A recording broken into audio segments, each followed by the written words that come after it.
Stop chasing success you don't even understand. Stop burning energy on goals that leave you empty. What if I told you that true discipline, unstoppable focus, and relentless resilience don't come from motivation, luck, or willpower? They come from one thing: meaning. The deeper your purpose, the easier your daily effort becomes, the stronger your focus grows, and the obstacles that once crushed you turn into messages guiding your path. In the next hour, you'll learn how to build a mission that makes discipline effortless, focus automatic, and success a natural byproduct, not a struggle. Chapter 1. Stop chasing success without knowing why. You've been told your whole life to chase success. But no one taught you the first rule: never chase something you can't define. This is why you burn out. This is why you quit. This is why your discipline collapses the second life gets heavy. Because you're not chasing success. You're chasing someone else's definition of success. And that's the fastest way to build a life that drains you. Listen carefully. A goal without meaning is an obligation. Say it again in your mind. A goal without meaning is an obligation. That's the key. When you pursue something you don't emotionally connect to, you will always need more motivation, more hype, more external pressure just to keep going. You will always need reminders. You will always need validation. You will always fight yourself. And you don't need to live that way. You have a choice. You can chase external success, or you can build internal meaning. One collapses under pressure. The other strengthens under pressure. You already know which one you've been operating from. Think about the times you started something strong. A new diet, a new routine, a new business idea, a new ambition that felt exciting for 24 hours and exhausting by day 3. Why? Because excitement is not meaning, and hype is not purpose. You burned out because you were trying to discipline yourself into a goal that never belonged to you. Let me give you something very real. There are people who reach the top of their industry, athletes, executives, creators, people who have accomplished everything the world celebrates. They have the numbers, they have the money, they have the recognition. And yet, when they reach the top, they feel nothing. I've spoken to people who achieved every milestone they set. And the first thing they asked was, is this it? Because success without meaning is empty. That emptiness is the cost of misalignment. That emptiness is the invoice you pay when you chase outcomes without purpose. One man built a company from scratch, sold it for millions, and within 6 months, felt more lost than he did before he started. Why? Because the company was never about meaning. It was about proving something. It was about ego. It was about showing the world he was worth something. The money didn't fix the internal problem. Another example. A high achiever ran a marathon not because he loved running, not because he was connected to the challenge, but because he thought the accomplishment would finally silence his insecurities. He crossed the finish line. He got the medal. And within minutes, he felt the same self-doubt return, because the accomplishment wasn't connected to meaning. It was connected to fear. You can't use success to fill a hole that only purpose can fill. And that's where your life changes. That's the shift. That's the opening crack in the armor of who you've been. You have to understand the difference between success-driven behavior and purpose-driven behavior. Success-driven behavior says, I need to achieve this so people see my worth. I need to finish this so I don't feel like a failure. I need to accomplish this because everyone else is doing it. Purpose-driven behavior says, this matters to me. This expresses who I am. This aligns with what I want to contribute. Can you feel the difference? One drains you. One fuels you. One collapses. One sustains. That's the key. Success-driven behavior requires constant self-negotiation. Purpose-driven behavior requires zero negotiation. Purpose-driven behavior doesn't need you to force yourself. It pulls you. It directs you. Stabilizes you. When you operate from purpose, discipline becomes effortless. Not easy, but effortless. Meaning makes effort feel natural. Listen, you don't fail because you're lazy. You don't quit because you're weak. And you don't fall off track because you lack discipline. It's not about laziness. It's about misalignment. It's not about weakness. It's about clarity. It's not about discipline. It's about meaning. When the meaning is strong, the behavior becomes automatic. Think of someone who wakes up at 5 a.m. every day to train because they want to set an example for their children. They don't negotiate. They don't ask, "Do I feel like it?" Because their purpose is bigger than their mood. They're not powered by discipline. They're powered by meaning. Think of someone building a business not to impress anyone, but because they want to solve a problem that matters to them. They don't need motivation. They don't need applause. They don't need permission. They're anchored. Anchored people don't drift. You need that anchor. This is chapter 1 for a reason. Because nothing in this audiobook matters until you decide to stop chasing outcomes that were never yours. You must confront the truth. Your burnout didn't come from hard work. Your burnout came from working hard on the wrong things. And once you accept that, you unlock a new level of freedom. You don't have to chase everything. You don't have to prove anything. You don't have to follow the timelines or expectations of anyone around you. You have a choice. And your choice is simple. Will you continue chasing success without knowing why? Or will you build a life that actually belongs to you? Here's what you need to do starting today. First, define what truly matters to you. Not what looks good. Not what gets applause. Not what makes your parents proud. What matters to you. If you can't define it, you can't pursue it. If you can't feel it, you won't fight for it. Second, remove goals that don't align with your emotional truth. This might hurt, but letting go frees your energy. A misaligned goal is a parasite. Cut it. Third, stop comparing your timeline to others. Comparison is the fastest way to chase a life that isn't yours. Stop measuring yourself using someone else's metrics. You're not behind. You're misaligned. Purpose solves that. When you begin choosing meaning first, everything changes. Your focus tightens. Your pace steadies. Your mind quiets. Your discipline rises. Not because you forced it, but because you finally aligned with something worth pursuing. This is the foundation. This is the shift the rest of the audiobook builds on. To transform your discipline, you must first transform your direction. You've stopped chasing success without knowing why. Now let's go deeper. You built awareness. Now it's time to build power. Chapter 2. Purpose makes discipline automatic.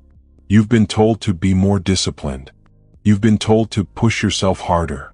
You've been told that the reason you fall off track is because something is wrong with you. But here's the truth you were never taught. Discipline isn't a personality trait, it's a consequence of clarity. Say that again. Discipline isn't a personality trait. It's a consequence of clarity. That's the key. When you know why you're doing something, clearly, emotionally, powerfully, your brain stops fighting you. When the purpose is strong, the behavior becomes automatic. This isn't motivational talk. This is neuroscience. Your brain is designed to conserve energy. It hates forcing itself into behaviors that feel disconnected from meaning. This is why you struggle with consistency. This is why you procrastinate. This is why you sabotage yourself. Your brain resists when the task feels empty. Your brain resists when the goal feels foreign. Your brain resists when the purpose is weak. But when the purpose is strong, your brain shifts into a different mode. It stops asking, "Do I feel like it?" It starts saying, "This matters. This is mine. This is who I am." Purpose overrides impulse. Purpose overrides fear. Purpose overrides fatigue. Purpose even overrides the body's natural resistance to effort. That's the power you've been missing. Think about the last time you pushed yourself effortlessly. Maybe you stayed up all night working on a project you cared about. Maybe you traveled across the country to see someone you loved. Maybe you spent hours practicing a skill you genuinely enjoyed. You didn't need discipline for any of that. You didn't negotiate with yourself. You didn't complain. You just did it. Why? Because you had purpose. And purpose makes discipline automatic. Top athletes understand this. Founders understand this. High performers in every field understand this. A world-class athlete doesn't wake up every day fueled by motivation. Motivation fades. Motivation fluctuates. Motivation is emotional weather, unpredictable and unreliable. What carries them is conviction. What carries them is clarity.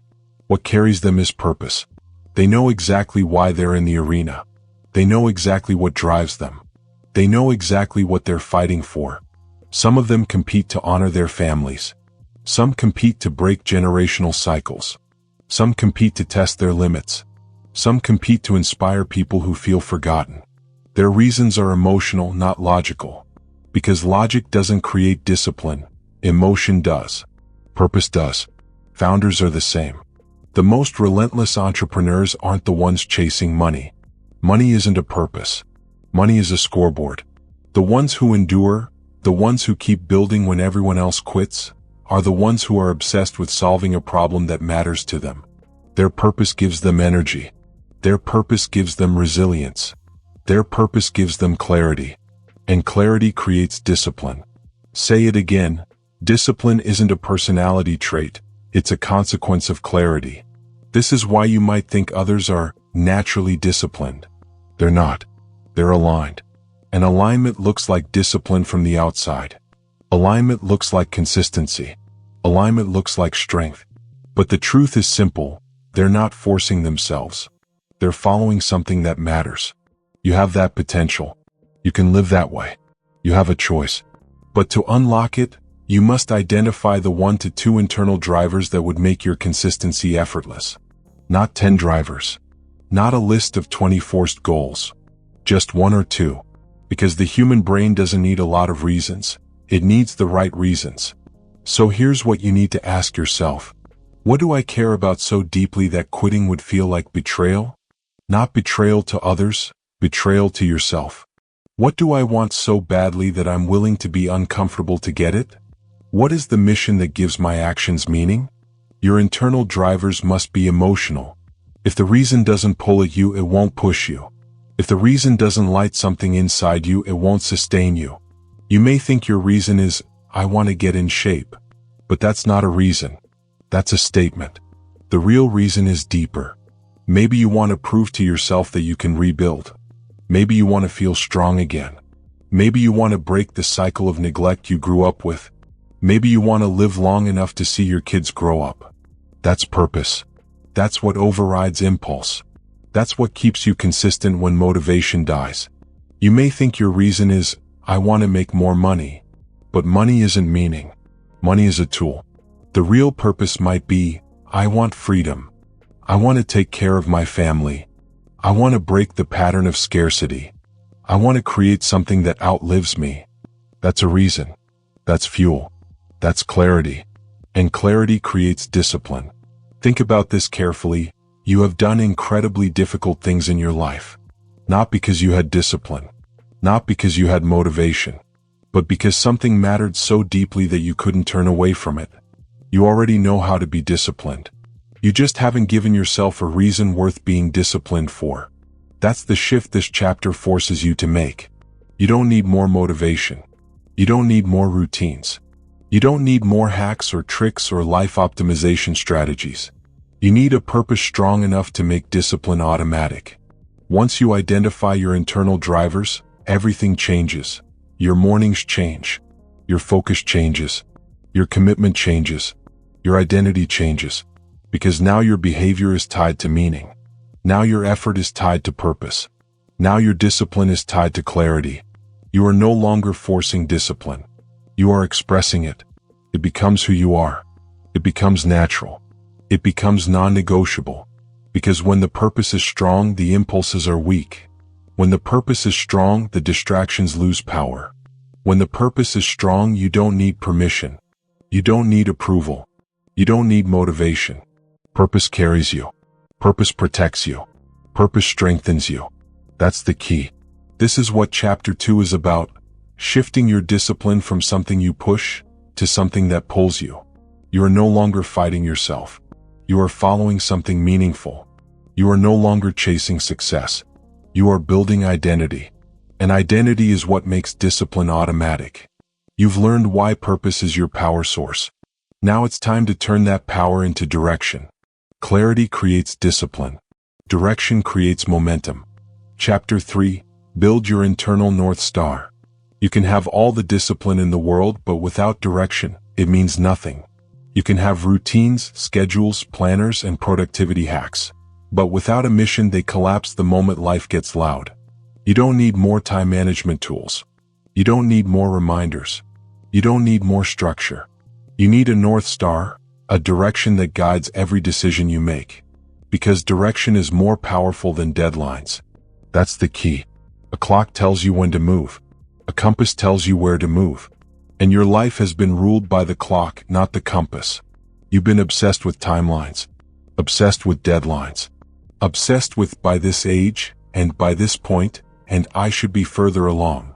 But the clock has no wisdom. The clock doesn't care about meaning. The clock doesn't care about alignment. The clock only measures time, not direction. This is why you feel lost. This is why your progress feels inconsistent. This is why you drift from goal to goal, habit to habit, phase to phase. Because you've been living by the clock, not the compass. Today that ends. Today you build your internal North Star. Your North Star is your mission. Your mission is your emotional anchor. Your emotional anchor is what makes discipline effortless. So how do you craft a mission powerful enough to guide your life? You start with this truth. If it doesn't point to your North Star, it doesn't deserve your time. Say it again. If it doesn't point to your North Star, it doesn't deserve your time. That's the anchor phrase of this chapter. Keep it with you. Your North Star must be three things: personal, emotional, and non-negotiable. Not logical. Not impressive. Not socially acceptable. Not what looks good on paper. Personal. Emotional. Non-negotiable. Your mission isn't something you announce to the world. Your mission is something you feel in your bones. Let's break this down. 1. Your North Star must be personal. A mission that doesn't come from your soul will never hold your discipline. You can't borrow someone else's dream. You can't inherit someone else's expectations. You can't live someone else's timeline. If your mission is not personal, it's not a North Star, it's a chore. Think about it. How many things in your life have you pursued just because someone told you it was the right thing? How many paths have you followed simply because they were convenient, safe, or socially approved? You're not here to follow a path. You're here to carve one. Your North Star must come from within you. Not from parents, not from peers, not from pressure. You have a choice. Choose the mission that feels like truth, not the mission that earns applause. 2. Your North Star must be emotional. Logic doesn't create discipline. Emotion does. Logic says, I should do this. Emotion says, I must do this. Logic lasts a day. Emotion lasts a lifetime. Your mission has to move you. Your mission has to make you feel something. Your mission has to wake something inside you that refuses to settle. Ask yourself, what would I fight for even when I'm exhausted? What would I pursue even if I never got recognition? What would I chase even if I failed 100 times? That's emotion. That's purpose. That's your North Star calling. 3. Your North Star must be non-negotiable. A mission is only a mission if it cannot be negotiated. If you negotiate with it, it is not your North Star. It is a preference. Preferences fade. Preferences collapse when discomfort shows up. Preferences die the second resistance appears. But a mission? A mission doesn't break. A mission doesn't move. A mission doesn't wait for motivation. A mission says, this is who I am. This is what I'm building. This is the direction of my life. Your North Star must be a mission that you refuse to compromise. If it's not non-negotiable, it won't guide you. The compass versus the clock. Let's return to the metaphor. The clock measures time. The compass measures direction. You've been letting the clock control you. I'm behind. I'm late. I should be further. I need to hurry. But rushing doesn't lead to purpose. It leads to panic. It leads to poor decisions. It leads to chasing goals that don't belong to you. Direction is what matters. Direction is what builds mastery. Direction is what creates consistent discipline. When you build your North Star, something powerful happens. You stop rushing. You stop comparing. You stop drifting. You start aligning. You start focusing. You start building. And suddenly your life makes sense again. Your effort makes sense again. Your discipline makes sense again. Because now everything points to something. If it doesn't point to your North Star, it doesn't deserve your time. That phrase becomes your filter, your boundary, your mental armor. Every opportunity, every distraction, every request, every commitment, You evaluate it with one question: does this move me toward my North Star? If the answer is no, it is gone. Not delayed. Not reconsidered. Gone. Because your direction matters more than your schedule. Your mission matters more than your mood. Your North Star matters more than your distractions. This is how you build a purposeful life. This is how you build a disciplined life. This is how you build a life that feels like your life. Your mission statement. Now let's put this into practice. Craft a mission statement that meets 3 conditions: personal, emotional, non-negotiable. It doesn't need to be long. It doesn't need to be poetic. It doesn't need to impress anyone. It needs to be true. Something like, I am committed to building a life of strength and self-respect. I will create freedom for myself and my family. I will break the cycles that try to break me. I will develop mastery in the work that matters to me. This is your compass. This is your direction. This is your North Star. Hold it. Protect it. Live by it. Because if it doesn't point to your North Star, it doesn't deserve your time. You've built your direction. Now it's time to remove the obstacles blocking your path. You have your compass. Next, you eliminate friction. Chapter 4. Remove what weakens you. Before you try to add more discipline, before you try to add more routines, before you try to add more motivation, more structure, more effort, you must do the one thing almost nobody talks about. Remove what destroys your discipline in the first place. That's the key. Say it again in your mind. Before you add discipline, remove what destroys it. You don't rise because you pile more on your plate. You rise because you remove the things that drain your focus, your energy, and your identity. This chapter is about friction elimination, cutting the habits, environments, and relationships that weaken you. Because you can't build a strong life on a weak foundation. You can't create discipline in a chaotic environment. You can't create focus in a world you allow to distract you. You have a choice. Stop adding more. Start removing the things that sabotage you. The power of subtraction. People love adding. It makes them feel productive. Let me add a new habit. Let me add a new app. Let me add a new routine. Let me add a new productivity system. But addition is not the solution. Subtraction is. Real transformation doesn't start with doing more. It starts with doing less of the wrong things. You don't need more discipline. You need fewer distractions. You don't need more motivation. You need fewer energy leaks. You don't need more time. You need fewer self-inflicted obstacles. Your life changes the moment you start removing what weakens you. Friction elimination, your new strategy. Friction is anything that makes focus harder. Friction is anything that pulls you away from your North Star. Friction is anything that drains you before you even begin. Friction can be a habit. Friction can be a person. Friction can be an environment. Your job is simple. Identify the friction. Remove the friction. Protect your direction. That's the formula. That's the shift. Let's break this down. 1. Remove weakening habits. You already know the habits that weaken you. The habits that steal your morning. The habits that steal your focus. The habits that steal your confidence. You don't need a list. You don't need a spreadsheet. You don't need an app to track them. Maybe it's staying up late scrolling until your brain is exhausted. Maybe it's saying yes to everything. Maybe it's checking your phone before you even check in with yourself. Maybe it's procrastinating to the point where effort becomes panic instead of power. These habits make focus impossible. These habits drain discipline before you even begin. These habits make you question your potential. Not because you're incapable, but because your energy is leaking everywhere. Here's a real-world example. A client of mine wanted to write a book. She had the talent. She had the vision. She had the passion. But she couldn't stay consistent. So I didn't tell her to wake up earlier.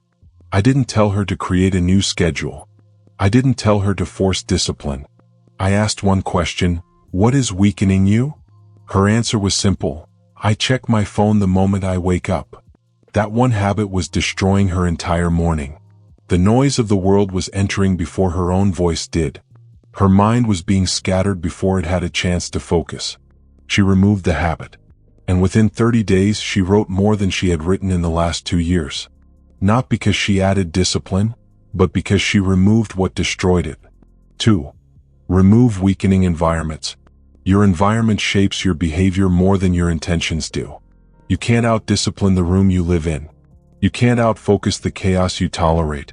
Some environments make you small. Some environments make you reactive. Some environments make you forget your mission. A man I coached struggled for years to stay focused on building his business.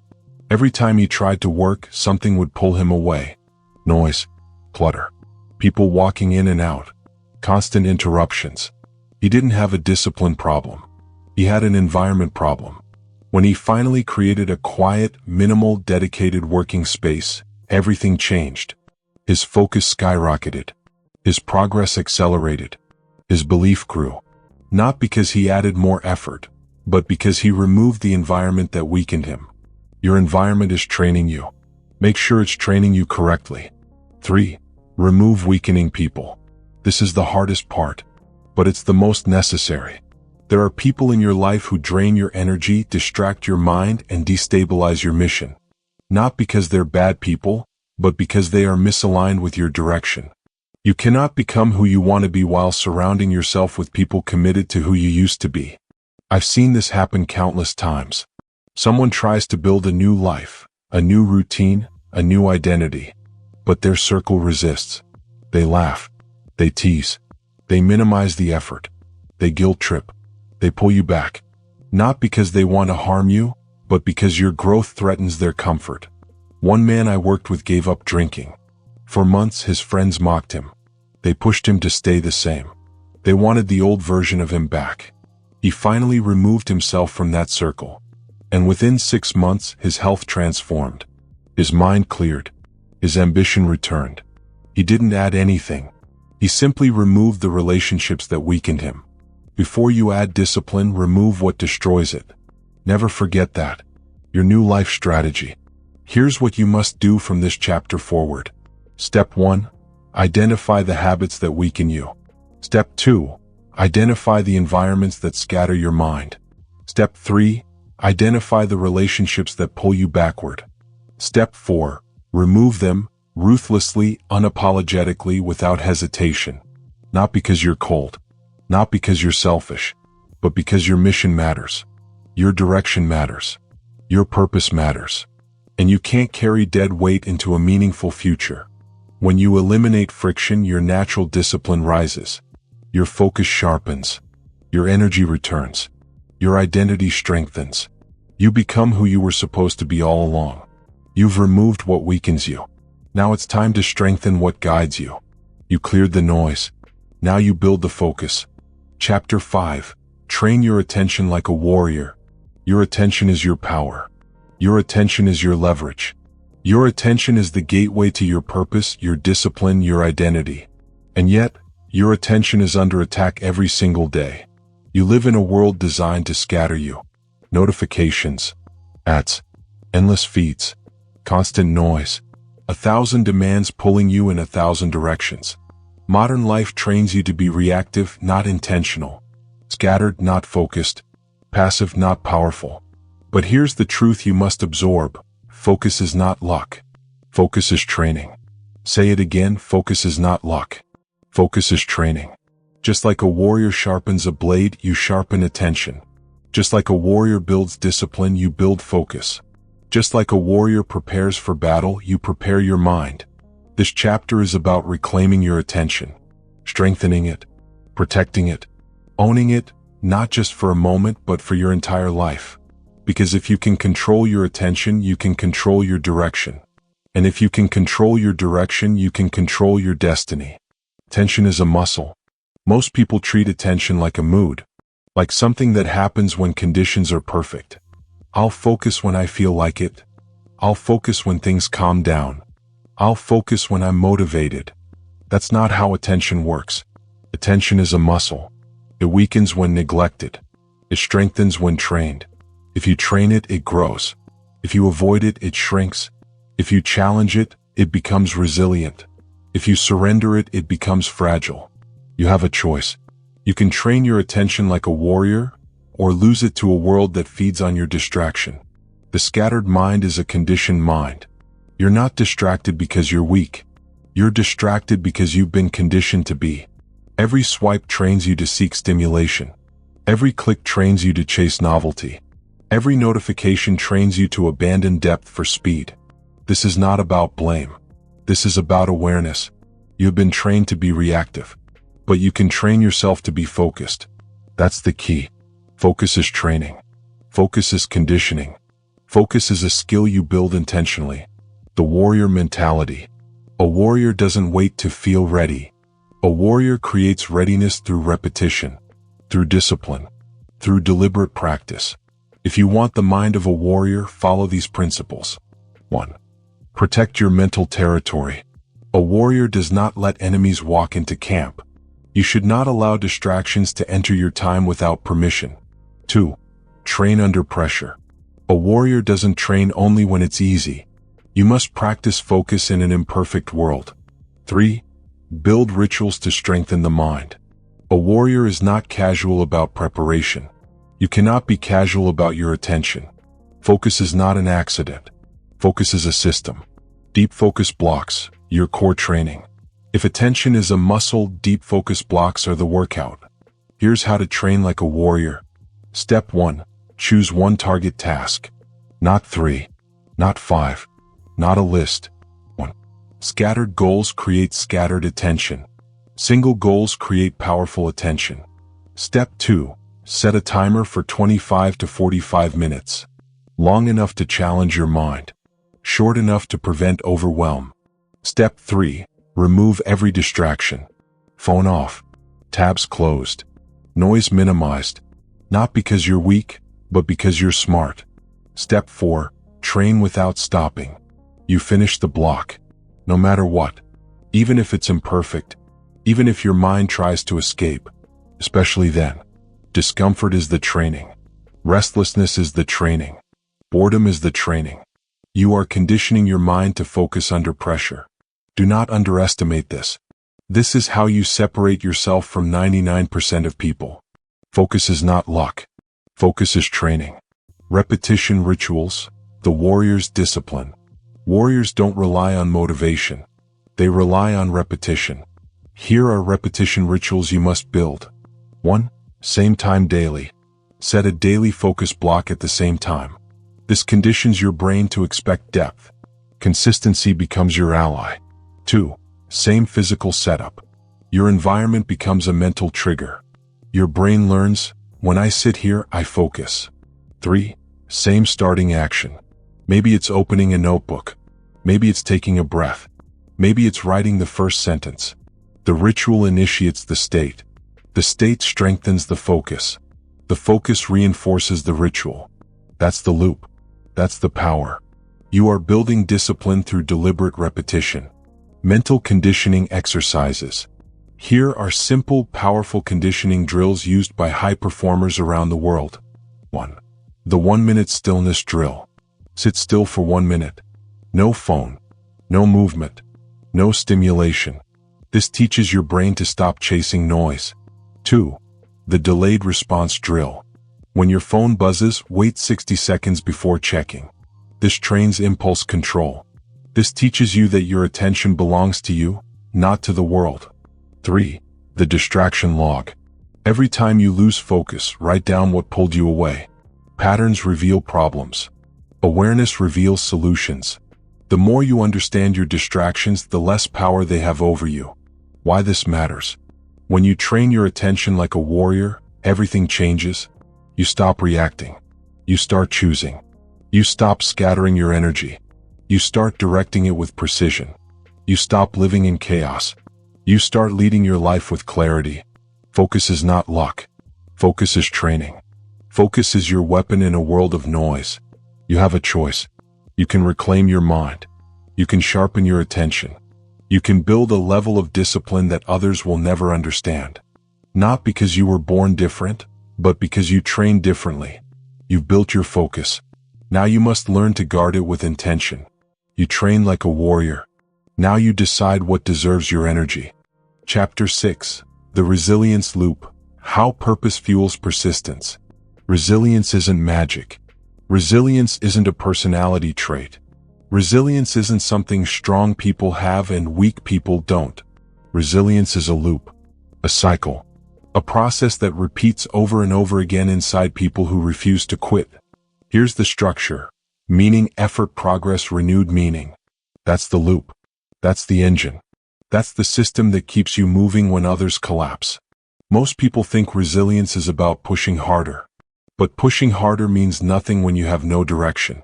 Pushing harder is pointless when you don't know why you're pushing. Resilience doesn't start with effort. Resilience starts with meaning. Because meaning turns obstacles into messages. Say it again.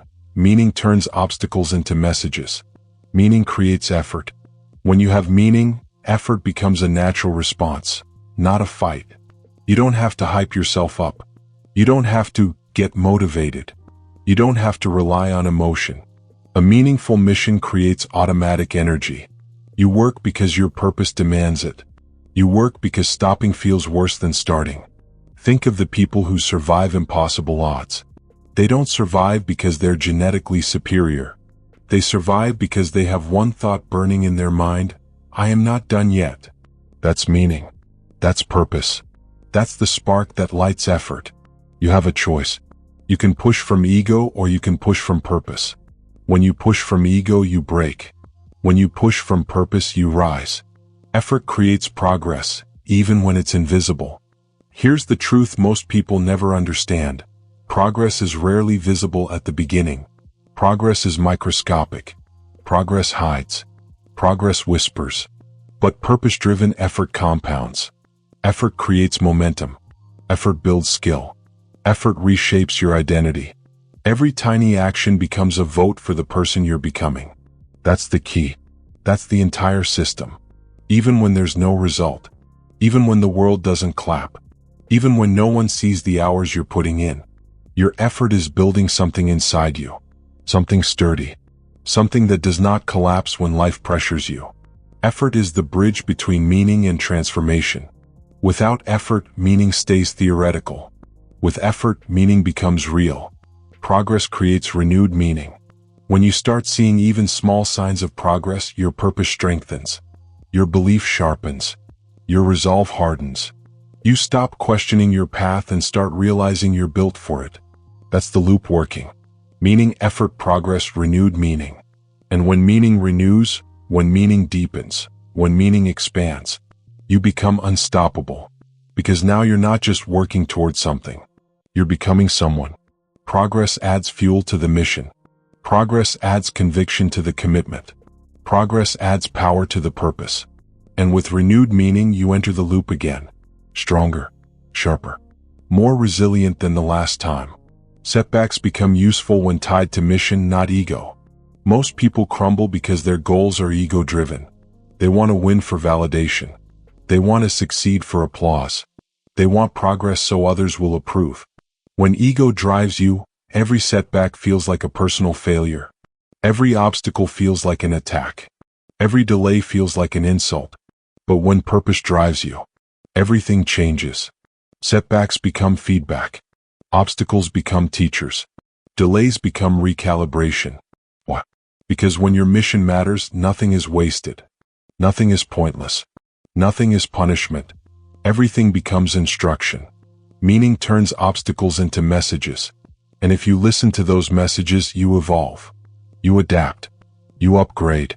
A purpose-driven person doesn't ask, "Why is this happening to me?" A purpose-driven person asks, "What is this strengthening in me?" That's resilience. That's power. That's self-mastery on the deepest level. Real-world proof. Think about elite athletes who rise after injuries that should have ended their careers. How do they bounce back? How do they rebuild? How do they resist breaking under the pressure? It's not motivation. It's not ego. It's not temporary hype. It's meaning. They have a mission bigger than the setback. They have a purpose stronger than the pain. They don't say, "I need motivation." They say, "I need to honor my mission." The founder who rebuilds after the company fails? Not because they enjoy suffering, but because the mission matters more than the setback. The parent who works 2 jobs to give their children a better life?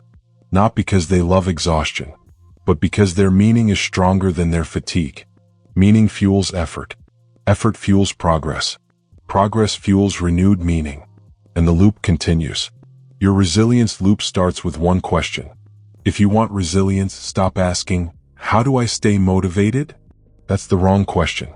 Start asking, what mission is worth suffering for? What mission is worth fighting for? What mission is worth returning to when everything collapses? Your resilience loop begins the moment you choose a purpose that matters more than your comfort. That purpose becomes your anchor, your compass, your internal gravity. When everything else shakes, meaning stabilizes you. When everything falls apart, meaning keeps you standing. When everything feels impossible, meaning gives you breath. Your instructions. Here's what you do right now. 1. Define the mission you refuse to abandon. Make it simple. Make it emotional. Make it yours. 2. Commit to one act of effort today.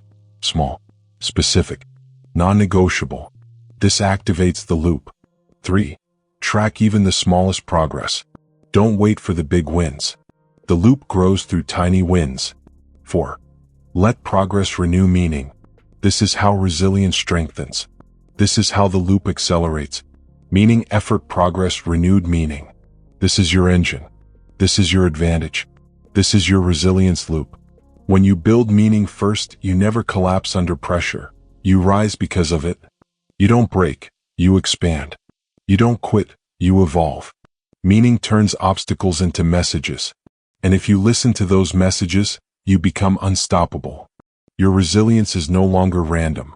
It's engineered. It's intentional. It's built on purpose, not ego.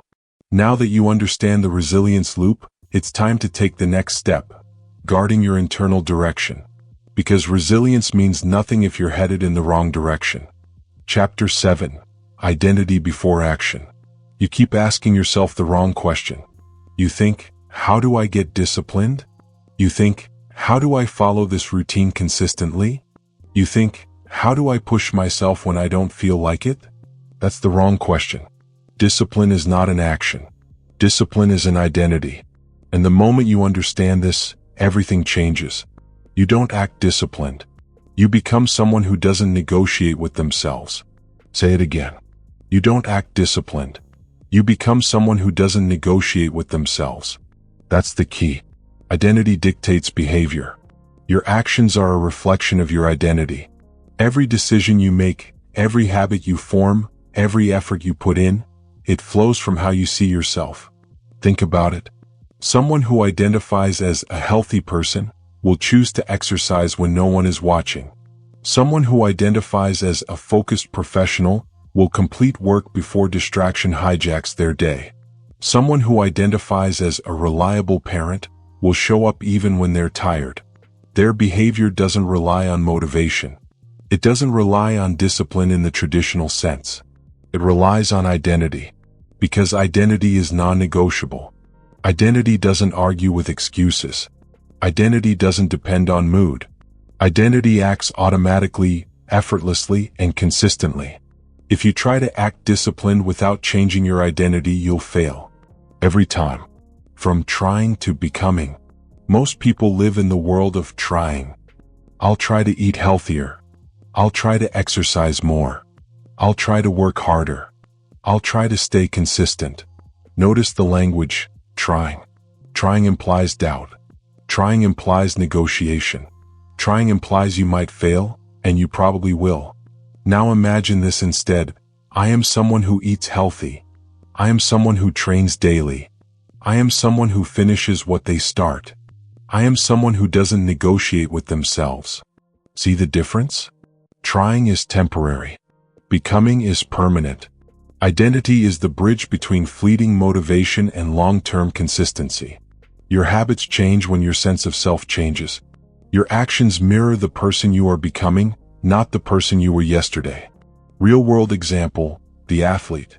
Take a professional athlete, for instance. They don't wake up every day hoping they feel motivated to train. They don't rely on inspiration from others. They don't negotiate with themselves. They train because they are someone who trains. The identity comes first. The action follows automatically. When they miss a session, they don't see it as failure. They see it as a temporary misalignment and immediately return to the standard set by who they are. That's identity-level discipline. That's what separates someone who tries hard from someone who becomes unstoppable. Real-world example, the entrepreneur. Entrepreneurs who succeed long-term are not motivated every day. Some days are exhausting. Some days feel pointless. Some days feel hopeless. Yet they persist. Why? Because they identify as someone who solves problems. They are someone who builds, creates, and endures. They are someone who doesn't negotiate with themselves. Their behaviors are not optional. Their habits are not occasional. Their identity drives action. How to shift your identity? You can do this too, but it requires deliberate work. Step 1. Decide who you want to be. Not what you want to do. Not what you want to achieve. Not what others expect of you. Who do you want to be? Write it down. I am someone who, fill in the blank. Make it precise. Make it non-negotiable. For example, I am someone who focuses without distraction. I am someone who completes every task I start. I am someone who protects my time and energy. I am someone who grows daily. Step 2. Act in alignment with that identity. Behavior must reflect identity. If your identity is someone who trains daily, you train daily. If your identity is someone who reads and learns consistently, you read consistently. If your identity is someone who respects their time, you protect your schedule. Even small actions matter. Every action reinforces identity. Every repetition strengthens the loop. Step 3. Replace trying language. Stop saying, I'll try. Start saying, I am. I am someone who, the statement is non-negotiable. It declares your standard. It eliminates doubt. It removes excuses. Your mind begins to believe what you declare repeatedly. Your actions align with belief. Your behavior becomes identity-driven. Step 4. Use setbacks as proof of identity, not failure. You will falter. You will make mistakes. You will get distracted. When that happens, don't say, I failed. Say, I am still becoming who I said I am. Identity-level thinking removes shame. It removes negotiation. It removes hesitation. You return to the standard because it is you. Not because you're trying. Not because you feel motivated. Because it's who you are. Repetition and reinforcement. Remember this phrase, you don't act disciplined. You become someone who doesn't negotiate with themselves. Repeat it until it sinks in. Repeat it every morning. Repeat it when temptation comes. Repeat it when fatigue hits. Repeat it when doubt whispers. Because identity is not a thought, it's a practice. Your life will align with the identity you declare and defend. Your daily identity practice. Declare your identity in the morning. Align every action to that identity. Reflect in the evening. Did my actions reflect who I said I am? Correct, refine, and reinforce the loop. This is how you stop negotiating with yourself. This is how you stop relying on luck, motivation, or willpower. This is how discipline becomes automatic. Identity creates unshakable discipline. Identity creates resilience. Identity creates consistency. Identity creates the person who never quits. When you shift from trying to becoming, everything changes. Your habits follow. Your focus strengthens. Your results compound. Your life transforms. You don't act disciplined. You become someone who doesn't negotiate with themselves. You've built your identity. Now it's time to silence the noise that distracts it. Chapter 8. Silence your environment so your purpose can speak. Your environment is not neutral. It's not background noise. It is training you whether you realize it or not. Every sound, every image, every conversation, every notification is shaping your mind. Every distraction is training you to be scattered. Every chaos-filled space is training you to be reactive. Every loud, cluttered, uncontrolled environment is teaching you how not to focus. Your environment is training you. Make sure it's training you correctly. Say it again. Your environment is training you. Make sure it's training you correctly. That's the key. If you want purpose to speak, you must silence everything that competes for attention. You must remove noise. You must reduce clutter. You must create space for clarity. Because when your environment is chaotic, your purpose gets drowned out. When your environment is loud, your decisions are reactive. When your environment is crowded, your focus is weak. Digital noise. First, the obvious digital noise. Notifications, alerts, pop-ups, endless scrolling, social media, emails pinging every minute. You think you can multitask through this chaos. You think you can check in and still stay productive. No. Every ping is a fragmenting agent. Every alert pulls your attention away from your mission. Every scroll trains your brain to be scattered. The solution is ruthless. Control the digital environment.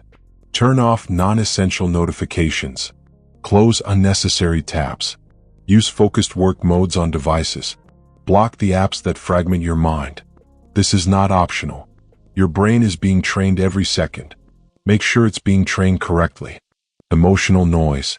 Next, emotional noise. Gossip, drama, complaints, arguments. People who drain your energy without giving anything back. Emotions you carry from the day before, unresolved conflicts, lingering resentment. These are distractions in disguise. They steal your mental bandwidth. They cloud your judgment. They make you reactive instead of intentional. The solution: emotional hygiene. Detach where necessary. Set boundaries. Protect your mental state. Don't let other people's chaos become your chaos. Your environment includes emotional climate. Train it. Guard it. Let only what aligns with your purpose occupy space in your mind. Mental noise. Third, mental noise. Endless to-do lists. Overthinking. Worrying about what might happen or what could go wrong. Future projections that pull you out of the present. Mental noise eats focus. It erodes clarity. It makes decisions slow, sloppy, and reactive. The solution: structured mental practices. Journaling. Mind mapping. Prioritization exercises. Meditation or focused breathing. Give your mind clear rules. Train it to focus on what matters. Silence the unnecessary chatter. Social noise. Fourth, social noise. People who pull you off course. Friends who constantly distract. Colleagues who gossip. Family members who overstep boundaries. Not everyone will support your mission. Not everyone will get your purpose. And that's fine. But your time and energy are limited. Your environment must reinforce your identity, not sabotage it. Some relationships must be paused. Some conversations must be limited. Some commitments must be declined. This is not about being cold. It's about being strategic. Your environment is your training ground. Choose your coaches carefully. Creating a silent environment. Here's how to intentionally silence your environment and allow purpose to speak. Digital detox blocks. Set specific periods during the day where your devices are off. No email. No social media. No messages. Use this time for deep work, reflection, or planning. Physical decluttering. Your space reflects your mind. Clear your desk. Remove unnecessary items. Create a clean, minimal space where your thoughts can breathe. Emotional boundaries. Identify the people, conversations, and situations that drain you. Set clear limits. Reduce exposure to emotional noise. Protect your mental energy fiercely. Mental training rituals. Start each day with reflection, intention, or journaling. End each day with review and release of what's unnecessary. Your mental space becomes your sanctuary. Intentional social exposure. Surround yourself with people who support your mission. Engage in relationships that align with your growth. Seek mentors, peers, and allies who reinforce discipline and focus. Why silence matters. Silence activates clarity. Silence allows purpose to speak. Silence strengthens decision-making. In quiet, your priorities emerge. In quiet, your energy is preserved. In quiet, you make higher quality choices. Contrast this with noise. Noise forces reaction. Noise scatters energy. Noise creates fatigue before effort even begins. A chaotic environment trains you to be chaotic. A silent, controlled environment trains you to be powerful, focused, and deliberate. Your environment is not passive. It is your training ground. Every element, every sound, every person, every item is shaping the person you become. Choose wisely. Real-world example: the writer. Consider a writer struggling to finish a book. Their desk is cluttered. Their phone buzzes constantly. Friends call during work hours. The TV is on. The result? Scattered drafts, interrupted focus, never-ending procrastination. Now consider the same writer in a silent, controlled environment. Clear desk. Phone on Do Not Disturb. No external distractions. A dedicated writing space. The difference is immediate. Ideas flow. Focus deepens. Writing becomes consistent. Purpose speaks because the noise is gone. Real-world example, the executive. An executive juggling multiple priorities realizes meetings, endless email chains, and open-door chaos are draining focus. They restructure the environment, scheduled focus blocks, protected decision-making time, closed office doors, delegated non-essential tasks. Outcome? Better decisions, higher quality work, energy and discipline preserved. Your environment is a reflection of your standards. If you tolerate chaos, your results will reflect chaos. If you demand order, your results will reflect clarity. Your instructions. Right now, evaluate your environment. What digital distractions pull you off course? What emotional noise drains your energy? What mental clutter clouds your judgment? What social influences scatter your focus? Then act decisively, remove, limit, or control. Create space for silence. Create space for reflection. Create space for purpose. Because in silence, your purpose speaks. In silence, you can hear your North Star. In silence, you can act with clarity, conviction, and power. Remember the anchor phrase, your environment is training you. Make sure it's training you correctly. When your environment is intentional, focus strengthens. Discipline rises naturally. Decisions improve. Your life aligns with your mission. Silence is not empty. Silence is fertile. Silence is the soil where your purpose grows strong and unstoppable. You've cleared noise. You've created space for clarity. Now it's time to leverage that clarity into unstoppable consistency. Chapter 9. Build habits that serve your mission, not your mood. Most people try to rely on motivation. They wake up and ask themselves, do I feel like it today? I'll do it if I'm inspired. I'll push myself if I have energy. That's the wrong question. That's the trap. That's why 95% of people never follow through. Mood is temporary. Systems are permanent. Say it again. Mood is temporary. Systems are permanent. Your daily discipline cannot rely on how you feel. It cannot rely on fleeting motivation. It cannot rely on pushing through using willpower alone. Discipline must be built into the structure of your life. Discipline must flow from your systems. Discipline must be a consequence of your identity and mission, not your mood. Systems versus goals. Most people chase goals.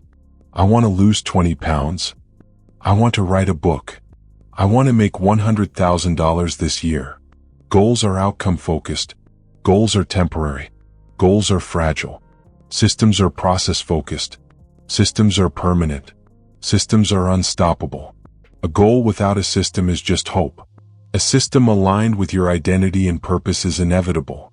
Think about it. You don't say, I hope to breathe today. You have a system. Your lungs work automatically. Your identity, alive, drives the system. The same applies to your mission. Your system should be designed to reinforce who you are and what you stand for. Design habits around identity. Ask yourself, who am I becoming? What identity do I refuse to negotiate with? Your habits should express that identity, not your mood, not your willpower, not temporary enthusiasm. If your identity is someone who trains consistently, your system isn't, I'll exercise if I feel motivated. Your system is, every day at 6 a.m. I train. No exceptions. Your identity is someone who reads and grows daily. Your system isn't, I'll read if I have time or feel like it. Your system is, every day I read 20 pages before breakfast. This is how systems become non-negotiable. Not through force. Not through motivation. Through identity and mission. How mood sabotages discipline. Mood is temporary. Motivation is fleeting. Energy ebbs and flows. If your habits rely on mood, you will never be consistent. Some days you will feel inspired. Some days you will feel exhausted. Some days you will feel off. If your habits rely on mood, those off days will destroy you. And they always come. But when your habits are systemized, anchored in identity and purpose, mood becomes irrelevant. Mood is temporary. Systems are permanent. Repeat it. Your life will follow the system, not your feelings. Routines that express meaning. A system is not punishment. A system is not obligation. A system is a tool that channels your meaning into action. Here's how to build routines that reinforce purpose. Anchor routines to identity. Decide who you are first. Design your routine as an expression of that identity. Stack habits around core purpose. Your most important tasks happen first. Everything else supports them. Your day revolves around your mission. Automate consistency. Design triggers that make habits automatic. Morning routines, evening rituals, scheduled blocks of focus. The less you rely on willpower, the stronger the system. Your system should answer one question every day. How does this express who I am? If it doesn't, it's noise. It's distraction. It's friction. Real-world example, the author. A writer I coached wanted to finish a novel but struggled with consistency. She tried relying on motivation. She told herself, I'll write if I feel inspired. Weeks passed. Months passed. Nothing happened. Then she redesigned her system. Every morning she wrote for 1 hour at the same desk. She used the same notebook and pen every day. She did not allow excuses. No email, no social media, no distractions during that hour. The result? Within 3 months she had a first draft. Not because she felt motivated. Not because she pushed herself through willpower. Because her system made consistency inevitable. Her system served her mission, not her mood. Real-world example, the entrepreneur. A founder I worked with wanted to build a daily learning habit but constantly felt too busy. We implemented a simple system. 30 minutes of learning first thing in the morning, before email or meetings. Pre-selected books and resources aligned with his mission. Habit tracked in a visible way to reinforce accountability. Within 90 days he had read 5 books, implemented 2 new business strategies, and transformed his decision-making process. Again, it wasn't motivation, it was a system. Mood had no say. Discipline became inevitable. Your instructions to build systems. Anchor to identity. Decide who you are becoming. Every habit should reinforce that identity. Define core routines. Select 3 to 5 non-negotiable routines that express your mission. These are the backbone of your system. Remove reliance on mood. Set specific times, triggers, and conditions. Do not negotiate. Do not leave it to chance. Track progress. Systems strengthen when reinforced. Check off routines daily. Use visible accountability to cement consistency. Refine and optimize. Your system is alive. Adjust what doesn't serve identity or mission. Keep what works. Eliminate what distracts. Why this works? Systems built around identity and purpose. Make discipline automatic. Make effort effortless. Remove excuses. Protect focus. Accelerate results. Mood will come and go. Motivation will rise and fall. Willpower is limited. But a system aligned with mission? It's permanent. It's unstoppable. It will carry you forward regardless of temporary feelings. Mood is temporary. Systems are permanent. Repeat it. Internalize it. Live it. When you design your systems around identity and purpose, you no longer rely on luck, energy, or emotion. You no longer negotiate with yourself. You no longer drift. You become consistent. You become unstoppable. You become the person who follows through no matter what. Now that your habits serve your mission, it's time to take your mission to the world. Chapter 10. Live the long game. Purpose is a lifetime strategy. Most people chase instant results. They want quick wins, fast validation, and visible success. They measure their effort by applause, likes, or temporary recognition. That's the trap. That's why most people burn out. That's why most people quit. Purpose does not work that way. Purpose is not seasonal. Purpose is permanent. Success is seasonal. Purpose is permanent. Say it again, success is seasonal. Purpose is permanent. When you commit to purpose over instant gratification, something shifts. Consistency becomes natural. Discipline becomes automatic. Progress becomes inevitable, even when it's silent. This chapter is about playing the long game, about thinking decades instead of days, about living in a way that aligns every choice with the mission you've defined. Why the long game wins. Short-term thinking is everywhere. Trends, hype, and quick fixes dominate culture. People celebrate yesterday's viral moment and forget the work behind it. But meaningful pursuits operate on a different timeline. Purpose-driven individuals understand that lasting achievement is built quietly, consistently, and intentionally. Long-term thinking produces results because it compounds. Skill compounds. Knowledge compounds. Relationships compound. Effort compounds. Short-term wins may impress others. Long-term consistency transforms your life. Delayed gratification is your ally. The long game requires delayed gratification. You cannot become exceptional by seeking comfort every day. You cannot master your craft by choosing immediate pleasure over deliberate effort. Every choice matters. The early mornings you invest while others sleep. The discipline you practice when no one is watching. The focus you maintain when distractions scream for your attention. These small sacrifices add up. They create silent progress. They build momentum that cannot be bought, borrowed, or faked. Remember, delayed gratification is not suffering, it's leverage. It allows you to trade temporary comfort for permanent advantage. Silent progress is real progress. Most people measure success externally. They look for trophies, recognition, or applause. They want visible proof before believing in their growth.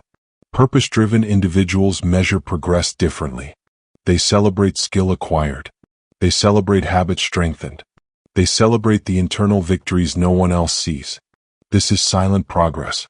Slow, incremental, invisible, yet unstoppable. The long-game thinker knows, what's unseen today becomes undeniable tomorrow. Your competitors may burn out chasing immediate results. You endure. You build. You grow quietly while others chase noise. Stories of long-game thinkers. Look at anyone who achieved lasting mastery. The athlete who trains for years before a single championship. The entrepreneur who invests decades into building a business that outlasts trends. The artist who refines craft for years before recognition arrives. They all share one trait. They played the long game. They did not quit when results were invisible. They did not surrender to impatience. They aligned every action with a purpose that outlasted seasons. Purpose is your anchor in storms. Purpose is your compass when everything else is noise. Purpose is the difference between fleeting success and enduring fulfillment. Consistency over motivation. The long game requires relentless consistency. Motivation is unreliable. Mood is temporary. Willpower is finite. Consistency driven by purpose is infinite. You show up not because you feel like it. You show up because your identity and mission demand it. You show up because you are someone who doesn't negotiate with themselves. This is the ultimate leverage. This is how quiet, consistent effort beats sporadic bursts of intensity. This is how purpose converts ordinary actions into extraordinary outcomes. Your lifetime strategy. Playing the long game isn't about grand gestures. It's about deliberate daily choices. Small actions aligned with a larger mission. Compounding effort over years, decades, a lifetime. Ask yourself, are my daily actions expressing my purpose? Am I investing in what compounds over time? Am I chasing temporary validation or permanent impact? When your answer is truthfully aligned with purpose, everything changes. Discipline is no longer a struggle. Focus becomes automatic. Resilience is built into your routine. The long game trains you to prioritize what matters and ignore what doesn't. It trains patience, persistence, and presence. It transforms ambition into mastery. Your instructions for the long game. Define your mission for decades, not days. Make it emotional, compelling, and non-negotiable. Align daily routines to that mission. Every small action should reinforce purpose. Systems over moods. Habits over motivation. Accept delayed gratification. Trade temporary pleasure for long-term leverage. Celebrate internal victories, not external validation. Embrace silent progress. Recognize the invisible effort building unstoppable momentum. Commit to endurance. Stay in the game longer than anyone else. Outlast impatience, distraction, and doubt. Let this anchor in your mind. Success is seasonal. Purpose is permanent. Repeat it until it becomes part of your identity. Not because it's inspiring, but because it's true. You will face setbacks. You will face impatience. You will face pressure to quit. That's the test of the long game. Your competitors may chase instant wins. You chase permanent mastery. Your life will align with your purpose. Your results will reflect your patience, consistency, and intentionality. The long game is not easy. It is not flashy. It is not celebrated by the crowd. But it is undefeated. It is unstoppable. It is yours if you commit. Commit today to living the long game. Decide that your mission will outlast seasons, trends, and opinions. Prioritize purpose over applause. Build systems, habits, and routines that express identity. Silence distractions. Train focus. Protect energy. Because a life aligned with purpose is unstoppable. A life aligned with purpose is unshakable. A life aligned with purpose outlasts everything else. Success is seasonal. Purpose is permanent. Say it aloud. Feel it. Live it. And if this audiobook transformed your thinking, your habits, and your mission, subscribe now. Hit the button. Turn on notifications. Commit to a channel that helps you build the mindset, systems, and habits to live your long game. Your journey doesn't end here. It begins. Purpose is permanent. Your life is yours. Play the long game.